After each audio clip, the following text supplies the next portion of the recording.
Thomas the Tank Engine wouldn't stop being a nuisance. Night after night, he kept the other engines awake. "I'm tired of pushing coaches. I want to see the world." The other engines didn't take much notice, for Thomas was a little engine with a long tongue.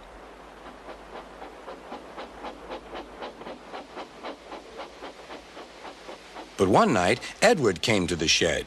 He was a kind little engine and felt sorry for Thomas. "I've got some freight cars to take home tomorrow. If you take them instead of me, I'll push coaches in the yard."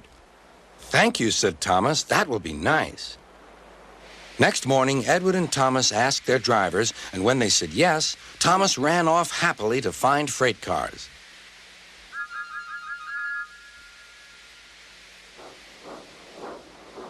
Now, the freight cars are silly and noisy. They talk a lot and don't attend to what they are doing. And I'm sorry to say, they play tricks on an engine who is not used to them.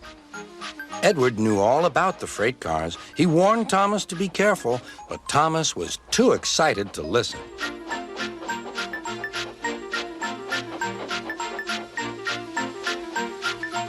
The shunter fastened the coupling, and when the signal dropped, Thomas was ready.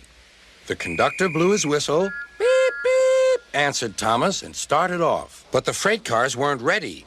"Oh, oh," they screamed. "Wait, Thomas, wait." But Thomas wouldn't wait. Come on, he puffed. "All right, don't fuss. All right, don't fuss," grumbled the cars.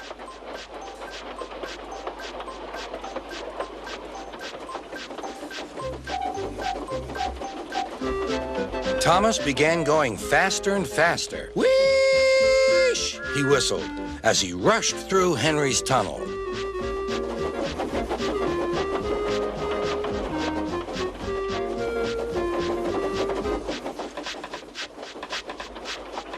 "Hurry, hurry," called Thomas.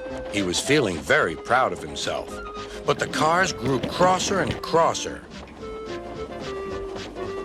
At last, Thomas slowed down as he came to Gordon's Hill.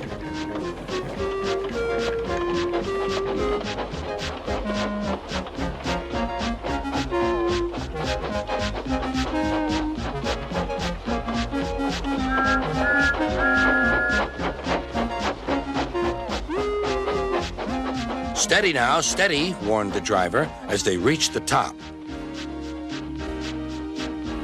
He began to put on the brakes. We're stopping," called Thomas.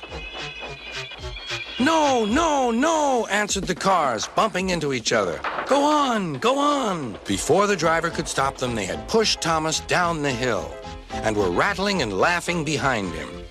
Poor Thomas tried hard to stop them from making him go too fast. Stop pushing, he hissed.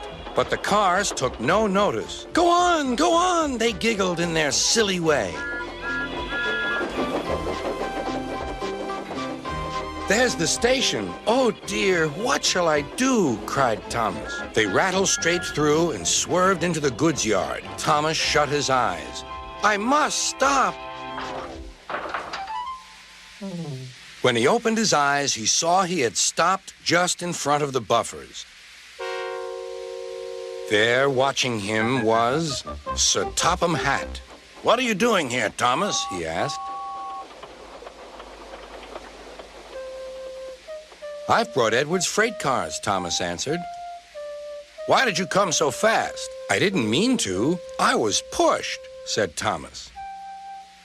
"You've got a lot to learn about freight cars, Thomas. After pushing them about here for a few weeks, you'll know almost as much about them as Edward.